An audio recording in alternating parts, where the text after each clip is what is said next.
Musleh Adnan lahir di Jember 18 Oktober 1975. Beliau adalah anak bungsu dari 4 bersaudara. Pada tahun 1987, Kiai Haji Musleh Adnan Muda menjadi santri di Pondok Pesantren Nurul Jadid. Di tempat itulah ujian beliau muda dimulai. Karena pesantren Nurul Jadid adalah salah satu pondok pesantren besar di Jawa Timur, maka tentu biaya yang harus dikeluarkan harus mencukupi kebutuhan. Sedangkan saat itu sang Umi hanya mampu membayar SPP sekolah saja di Ponpes Nurul Jadid. Namun meski demikian tak menjadi penghalang bagi Kiai Haji Musleh Adnan Muda untuk bisa menimba ilmu di pondok pesantren Nurul Jadid tersebut. Keberuntungan beliau dimulai ketika dijodohkan dengan putri salah satu keluarga dari pondok pesantren Nurul Jadid tempat beliau menimba ilmu. Kemudian beliau melangkah di berbagai karir yang pernah digeluti, di antaranya menjadi asisten dosen mata kuliah ilmu tafsir, menjadi dosen di Universitas Islam Madura, dan menjadi pengasuh pondok pesantren Nahdlatul Ta'limiyah Pamekasan.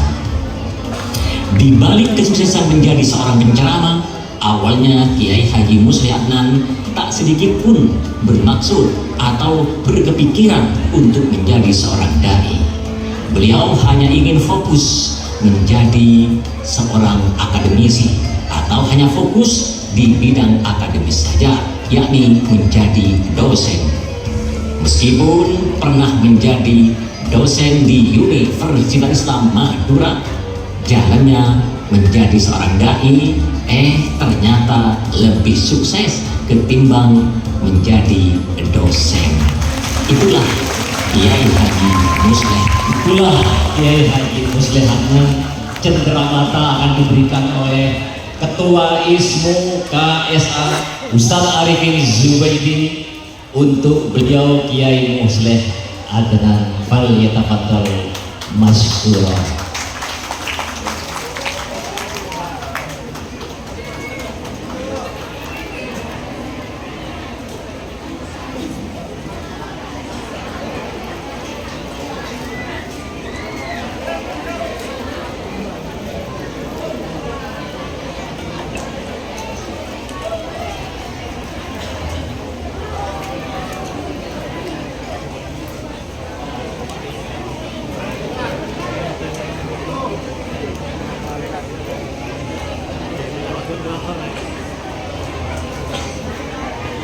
Terima kasih.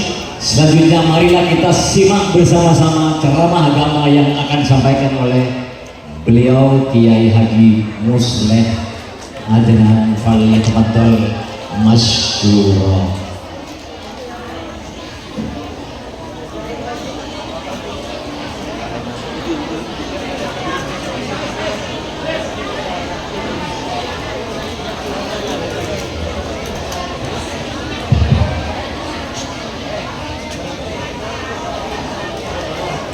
Assalamualaikum warahmatullahi wabarakatuh.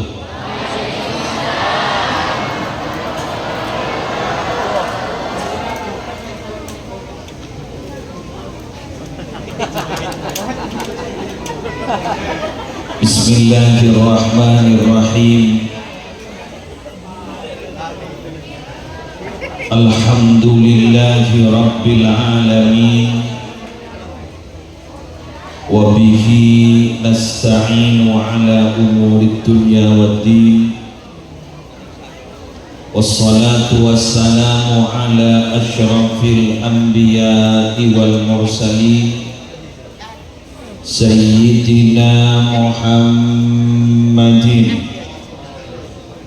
Abil Qasimil Amin al-mab'usi rahmatan lil alamin wa ala alihi wa ashabihi wa azwajihi wa dhurriyyatihi wa ahli baitihi wa alaina ajma'in, amma ba'du. Yang sama-sama kita muliakan dan semoga dimuliakan oleh Allah, para alim, para ulama, para masyayikh, utamanya guru besar dari Madrasah Saulatiyah, Asy-Syaikh Ad-Doktor Fahmi hafizahullah ta'ala wa ra'ah, wa matta'ana Allah bituli hayati fi sihhatin wa afiyah, zukhran lana walil ummah. Terus terang, kalau tadi disebut Kiai Haji Usuluddin agak nervous ketemu saya justru nervous ketemu Dr. Fahmi. Mengapa?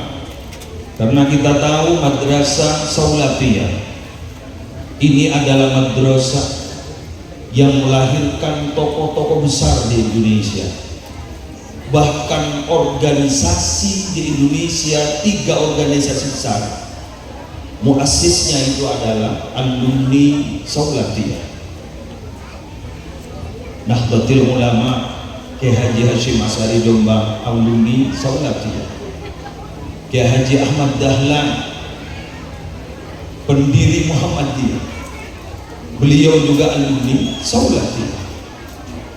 Pendiri Nahdlatul Wathon, Tuan Guru Besar Kiai Haji Muhammad Zainuddin Abdul Majid, beliau juga adalah alumni Saulatiyah. Dan ternyata malam hari ini kita dihadiri oleh guru besar dari Saulatiyah, Dr. Fahmi. Mohon Kiai doakan saya. Yang mulia guru besar kita yang walaupun masih muda, tapi Masya Allah, tabarakallah, beliau sudah bisa melanjutkan cita-cita leluhurnya. Semoga beliau panjang umur, sehat walafiat. Kiai Haji Usuluddin Abdul Manan SAG, titelnya sama dengan saya, sarjana agak gimana, tapi Masya Allah karyanya sangat besar. Almarhum abang beliau punya cita-cita untuk mendirikan sekolah tinggi di pondok pesantren.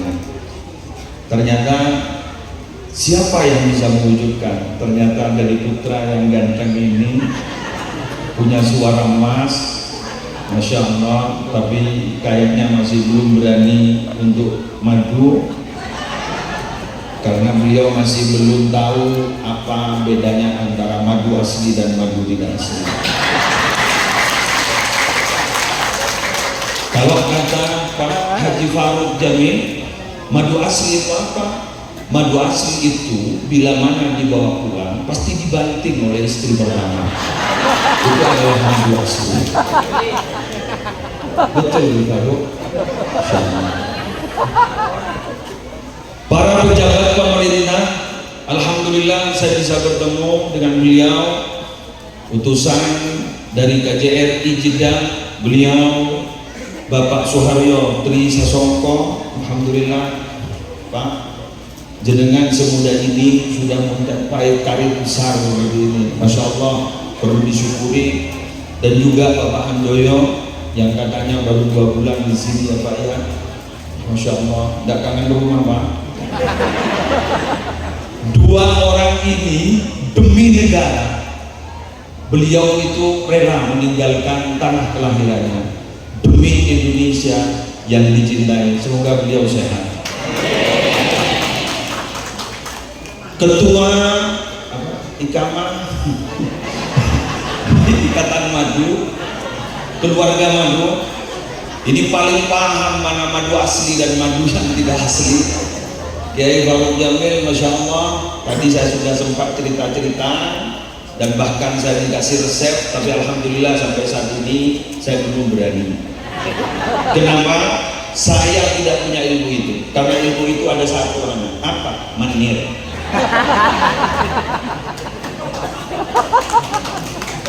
Yang saya hormati para keluarga besar pengasuh Pondok Pesantren As-Salafi Nurul Huda Al-Muntahi, para yai, para lorang, satejana ajunan malamuka parena sehat walafiat, ajunan malamuka parena kekuatan zahiran wa batinan, barokah dari Allah, excellent dari ajunan malamuka bagiri dan seteja santri alumni. Yang saya hormati Ketua Panitia, terima kasih telah mengundang saya. Alhamdulillah di Ceperan.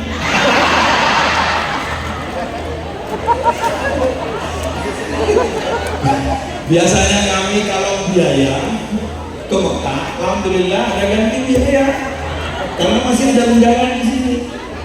Karena setiap tahun saya pasti ke Mekah, semoga masih sehat. Jadi saya kosongkan ceramah di rumah selama 15-16 hari.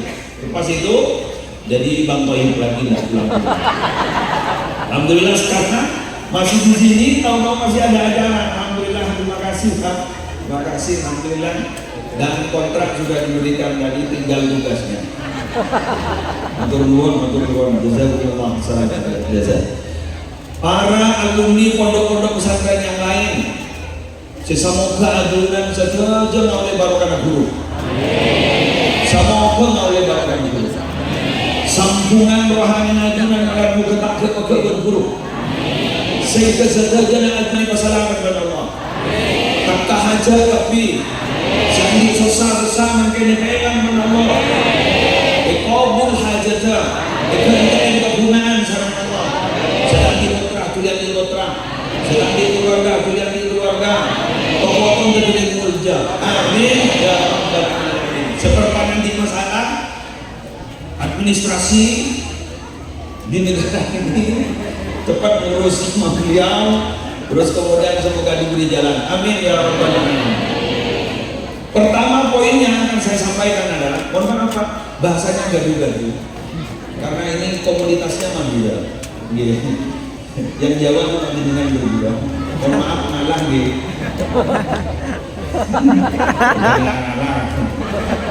Kan iki ya. Iki kan An-Nadur dan Ma'dum kan. Sejarah yang pada benar gitu. Sudah. Maaf. Yang pertama yang ingin saya sampaikan, karena ini adalah Al-Multaqal Sanawi Limutaharrijil Ma'had As-Salafi Nurul Huda Al-Muntahi yang ke-32 tahun. Yang ingin saya sampaikan bahwa hubungan rohani guru dan santri sampai kapanpun tidak bisa putus. Tidak bisa putus.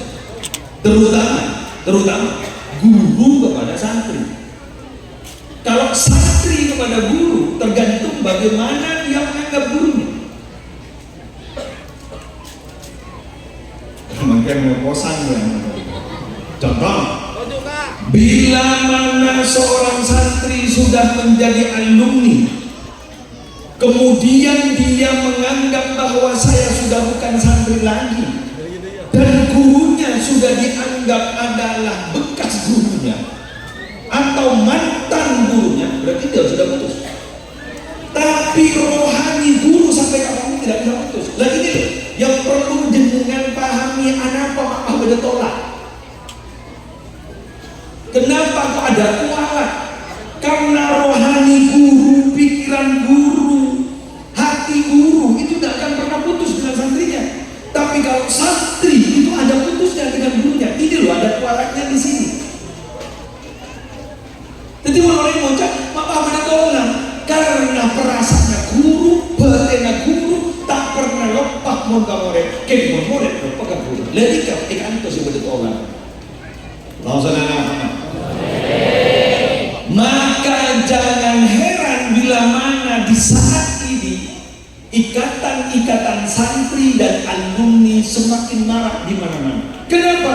Karena tanpa ada ikatan santri dan alumni, hubungan antara murid dan guru sudah banyak lepas. Tapi Masya Allah, tabarakallah, di Arab Saudi ini ada ikatan santri-santri yang disebut tadi. Ada Sidogiri, ada Landulan, Masya Allah. Belum mendengar Landulan ini kan anak produktif kiai-kiainya tangan kita. dan moga terus sehat punya umur kita depan dalam. Kali itu belum bersabian, saya hadirkan di beberapa. Ada ikatan, ada ikatan alumni bata-bata dan lain-lain. Kali itu belum mikir, ini berarti luar biasa. Nah, bila mana kita menjemput rohani guru itu, barokah pasti ada. Tapi bila mana kita tidak menjemputnya, ingat kualat. Kita punya kitab loh Pak, karya ulama besar orang Indonesia wafat di Mekah, ada di Makna, kita Wabi Banten dan gitu ya.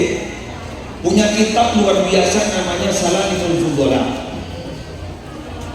Kitab beliau itu namanya Salamul Fudhala, Syarah Kifayatul Atqiya wa Minhajul Asfiya. Kalau tidak keliru, saya pernah baca itu di halaman 84. Itu ada kata-kata begini tuh.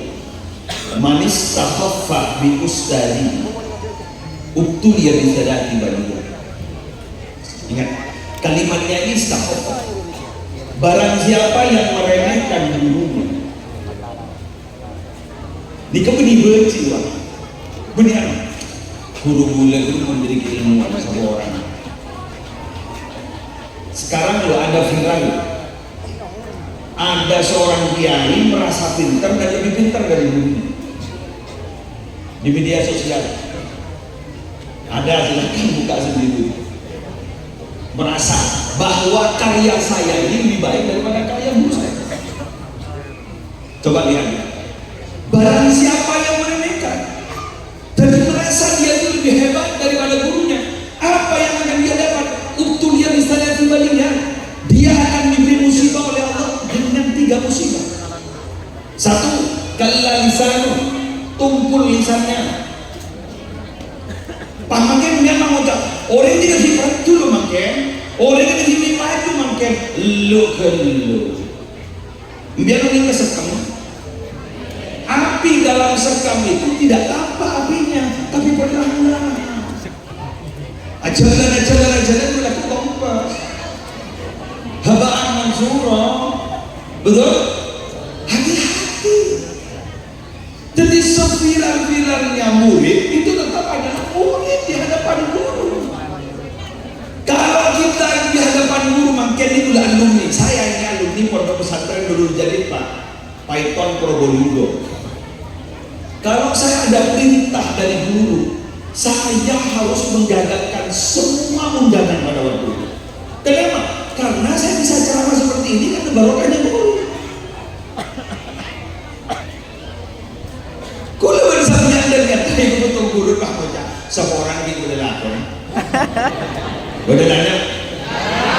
Sip. Survei membuktikan. Betul? Padahal kalau kita sadar, kita itu sering merepotkan guru, mulai tidak jadi manusia sampai mati. Merepotkan guru, akabir guru kan kita jadi orang, lah guru ya udah. Kan kita jadi orang, jaga akabir kan kayak kebaik. Betul kan? Hamil muncul kiai. Pada hamil saya kiai.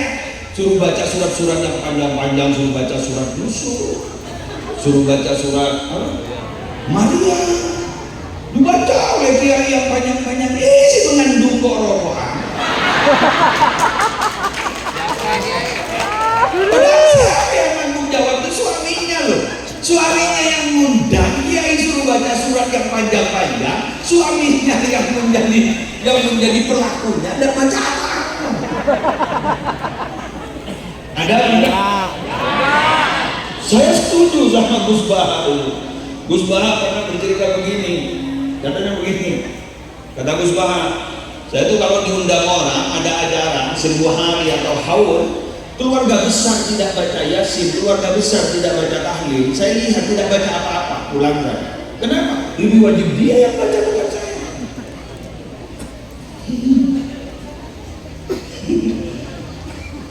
Untuk mengandung. Seorang ketua agama Mohon maaf.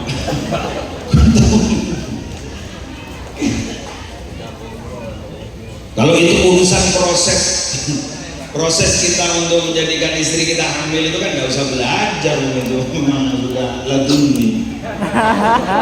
Sama seperti tangan loh untuk makan, walaupun lampu ini padam semua, itu pasti ke mulut, nggak mungkin ke mata. Betul? Nggak mungkin ke mata, pasti ke mulut. Itu ada kadang-kadang sampai ke mata. Itu bukan orang biasa, Sri Mulat. Lelucon itu, tidak ada ceritanya. Segelap-gelapnya keadaan makan itu pas ke mulut, tidak mungkin ke mata. Tidak usah mikir kalau urusan itu, paling cerdas. Tambah tua, tambah cerdas, tambah paham. Tapi urusan seperti itu, kita bisa tidak tanggung jawab. Mau saudara Muhammad. Nah, ketika sudah lahir, kiai juga yang diundang. Ketika sudah khitan, kiai juga yang diundang. Mati pun undang kiai. Jadi semua urusan kiai. Tahu-tahu kiai butuh, santrinya kok tidak pernah bantu. Apalagi barusan, apa sampean tidak punya perasaan dalam hati bahwa itu singgungan besar dari Usuluddin. Beli tanah 8.000, 1,5 M, sampai sekarang masih sisa 400 juta. Apa ada Usuluddin tanya, mana uang kalian? Saya hanya ingin menegaskan, akan menjadi penyambung lidah beliau apa? Jangan pernah tanyakan apa jasa pesantren dan jasa kiai kepada Anda. Yang perlu kita tanyakan, apa jasa Anda kepada pesantren dan kepada kiai. Masuk. Betul Anda? Saya mau jadi kompor malam ini, tapi kompor positif loh ya. Kompor positif. Saya mau ada perluasan pondok pesantren putri di pondok saya. Itu ukurannya hanya 1.000 sekian. Ini ketua panitia, Pak Ciedi. Beliau ini yang urus seluruh pembangunan pondok di rumah saya, yang tahu biayanya berapa ini. Saya beli tanah sekitar 1.000 sekian meter. Beliau tadi bilang 8.000 sekian meter. Itu harganya sama loh, 1,5 M. Dan alhamdulillah 9 bulan saya lunas. Saya jadi kompor sekarang.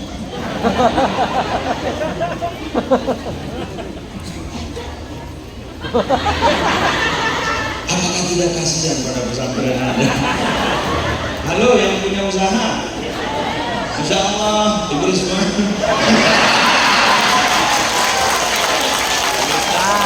Atau ibu-ibu yang lain, atau mas-mas yang lain. Orang sedekah itu besar loh pahalanya, bukan hanya pahala, tapi gantinya besar. Sekedar cerita. Saya menanggung santri itu dalam setiap bulan itu kurang lebih santri makan di rumah saya tanggung 1,5 M. Kenapa? Karena setiap makan setiap hari itu saya menghabiskan 50 juta. Dari santri 2.500 per A 10.000 itu 50 juta. Itu saya gratiskan. Tapi sampai saat ini Allah memberikan ganti yang luar biasa. Kalau tidak berdaya, lunasi yang 400 juta. Lunasi yang 400 juta. Janji Allah itu. Mathalul ladzina yunfiquna amwalahum fi sabilillah kamathali habbatin ambatat sab'a sanabil fi kulli sumbulatin mi'atu habba wallahu yudha'ifu liman yasha wallahu wasi'un 'alim. Perumpamaan orang yang bersedekah menafkahkan hartanya di jalan Allah satu saja, itu bagaikan punya satu biji tumbuh 7 tangkai, per tangkai tumbuh 100 kali 7, 700. Karena matematika itu ada 3 Pak. Ada matematika eksakta, ada matematika psikologi, ada matematika robbani. Ada matematika eksakta, ya 1 tambah 7 ya 8, 8 kurangi 8 ya 0, 0. Tapi ada matematika namanya matematika psikologi. Matematika namanya matematika kejiwaan. 1 tambah 5 sama dengan 1. Kok bisa? Ada 1 orang penakut sama hantu ketemu berkumpul dengan 5 orang sama-sama penakut hantu, itu jumlahnya walaupun 6 hakikatnya 1. Karena walaupun 6 jalan bersama-sama pada malam hari, lari 1, lari semua itu. Jadi 1 kali 1 tambah 5 itu sama dengan 1. Itu namanya matematika psikologi. Ada matematika namanya matematika rohani. 1 tambah 1 sama dengan 700. Kapan? Ya itu tadi. Sedekahkan harta kalian.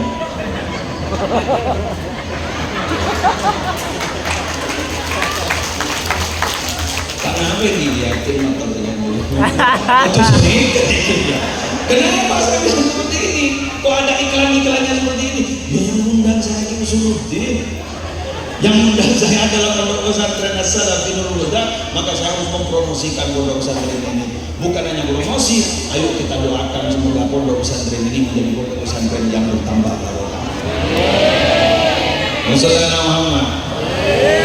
Lanjut.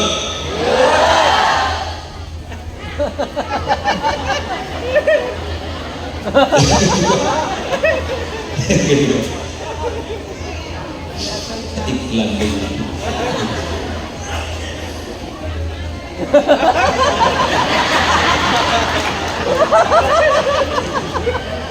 Yang kedua itu nasiya mahafidhah, lupakan ilmunya. Dia sudah hafal tapi lupa. Lupa ini begini, bahwa apa yang ada di otak itu sulit lupa, tapi kalau tidak diamalkan iya. Kata bahasa Madura, mangken ini nyari yang pinter banyak, kayak nyari yang bener melarang. Betul? Nyari yang pinter banyak, nyari yang bener. Berapa sarjana yang keluar dari universitas tiap hari? Banyak. Sampai hari ini saya lihat wisuda di semua universitas. Kalau dulu sakral, sekarang sudah tidak begitu sakral. Kalau dulu sakral, beli menambah, pakai tak sakral, nyanyiin beres kerong. Ada acara wisuda kan? Ada acara beres kerong, tidak sakral sudah. Nyanyian banyak nyanyian itu. Kalau dulu sakral loh Pak. Ada geladi resitnya, geladi kotornya. Masya Allah, cara berjabatan tangan dengan rektor dulu, Masya Allah, ada caranya begini. Sekarang sudah tidak sakral. Bahkan nyanyi-nyanyi, bahkan saling gojlok. Itu wisudanya gojlok doktornya, gojlok profesor. Bahkan Masya Allah, jadi bulian kadang guru-guru. Ini sudah tidak sakral, dari saking banyaknya sarjana. Jadi menyering pinter dunia mungkin kayak situ, nyering pinter jemlah. Betul? Sampai orang-orang mikir begini, enggak saya kamu masih bener, enggak kamu masih bodoh, cepetin bodoh yang jadi bodoh. Saya dulu pernah menemukan satu ibarat begini, mohon maaf kalau salah. Atik rabbaka fatusamma ani wala ta'sihi fatusamma jahila. Kamu taat kepada Tuhanmu, apapun latar belakang pendidikanmu, kalau kamu taat kepada Tuhanmu, fatusamma aliman, kamu pasti diberi nama orang alim. Wala ta'sihi, jangan pernah bermaksiat kamu kepada Allah. Karena kalau kamu berbuat maksiat, sering berbuat maksiat, walaupun kamu pinter, ilmumu hebat, fatusamma jahilan, kamu pasti akan diberi nama orang bodoh. Mau lebur maksiat, tapi mau lebur tokan manggil bodoh, itu orang alim.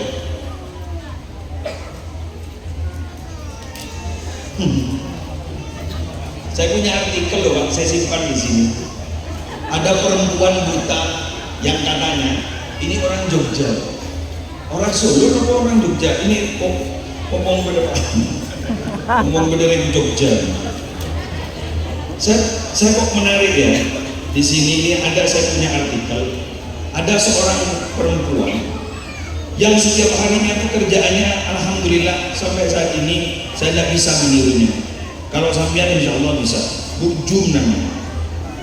Begini, Mbak Jum itu, Ujum itu beli. Jangan kau Ujum. Ini cuma artikel Ujum. Baru Ujum. Kamu Ujum. Kamu Ujum. Alhamdulillah Ujum. Oke Ujum. Sebentar, saya baca di sini ya. Ada artikel di sini. Ada Ujum itu. Katanya dia itu tunanetra, orang buta. Dia dagangan tahu yang modalnya hanya 40.000. Dia maunya hasilnya hanya 50.000. Jadi dia jualan duduk-duduk seperti ini adalah surya.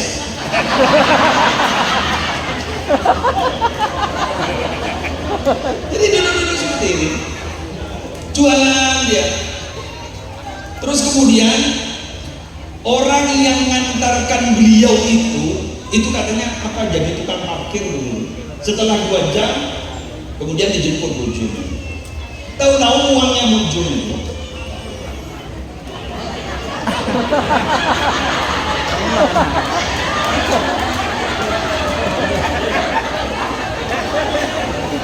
tahu-tahu bervariasi, variatif dapat uang itu.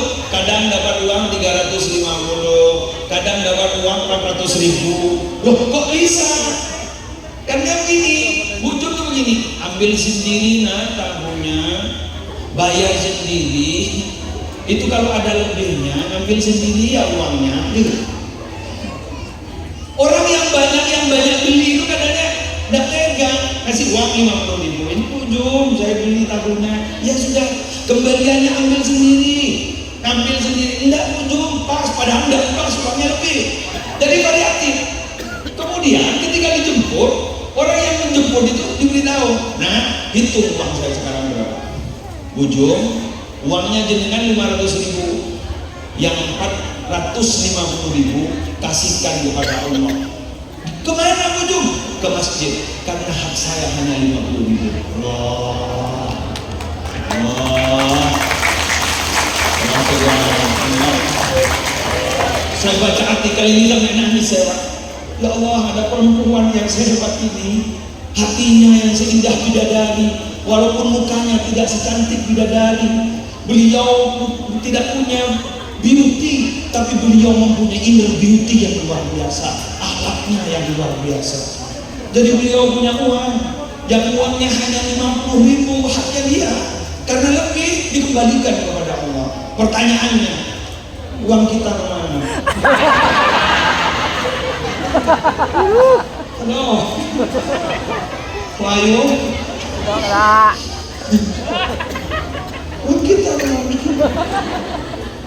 Uang kadang kita dulu dari saking ingin banyak hasil, padahal sudah ada hasil, dia bilang tak cocok kebencian.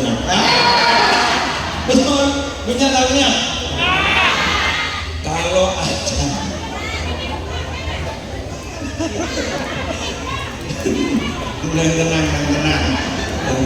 sepenting pada beres.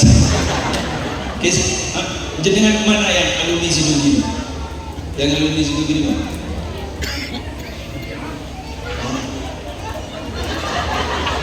Oh, masalah cuci kebir. Kita kok alumni Sidugini punya guru besar almarhum Mas Nawawi Abdul Jalil, semoga kita dapat barokahnya. Amin. Apa kata Mas Nawawi Abdul Jalil? Kalau mau was-was, jangan was-was ke najis. Was-was kenapa? Was-was sama uang. Jadi kalau was-was najis tidak boleh. Mau Midhatul Mukminin itu, kitab Mukhtasarnya Ihya Ulumuddin, itu dijelaskan orang was-was sama najis itu berarti ilmu agamanya kurang pas. Bahkan sampai dengan kalau orang Indonesia was-was ke najis, insya Allah sholat di Masjidil Haram tidak pernah jadi-jadi. Terus kan dalam jorok nih. Orang was-was ke najis mundur lagi. Mulai kapidah tak buat jadi Masjidil Haram. Anak najis tapi. Kenapa? Karena itu was-was sama najis. Kalau sama najis jangan was-was. Karena Mas Nawawi Abdul Jalil, kalau mau was-was itu was-was sama uang, tak mau jadi bukit. ila ma la yaribu, tinggalkan yang meragukan, cari yang tidak meragukan. Tapi mun kepesek, ada ragu. Ada jadi yang kepesek. Mengapa ini tidak ada yang ditanyakan yang penting uang. Uang bisa merubah segalanya. Al-fulus yuhil-nufus, mafil fulus mampus. Wah, besar. Terus itu. Terakhir. Wah. Ini seperti yang saya tadi malam ngisi di Kak Kia itu ya. Ini sekarang Indonesia sudah apa berasap matang saya masih jet lag ini, sudah masih ikut jam sana bukan jam sini. Terakhir ini yang paling tidak enak apa? Waftaqara fi akhirihi, orang yang meremehkan gurunya itu dijamin di akhir kehidupannya pasti fakir. Enggak punya miskin. Ada kabar penyaman, ada kabar bagaimana? Apa? Orang yang fakir dan sabar itu akan masuk surga lebih awal setengah hari daripada orang yang kaya. Berapa setengah hari? 500 tahun. Tadinya ada yang miskin masuk surga 500 tahun. Nyaman dari miskin.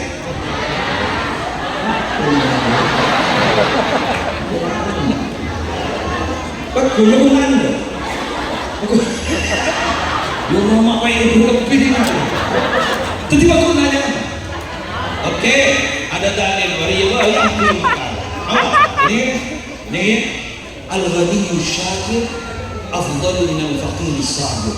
Asa. Ada dalil bahwa orang yang kaya tapi senang bersyukur, berderma. Jadi berderma, bersyukur, sering bersedekah itu masih lebih utama daripada orang yang fakir tapi sabar. Jadi sampean kalau ingin kaya, banyak berderma, lunasi 400 juta. Wallahu muwaffiq ila aqwamit thoriq. Assalamualaikum warahmatullahi wabarakatuh. Waalaikumsalam warahmatullahi wabarakatuh.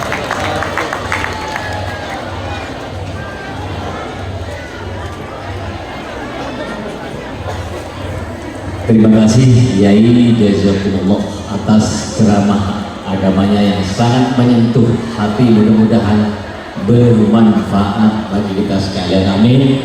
Allahumma amin. Seperti yang sudah disini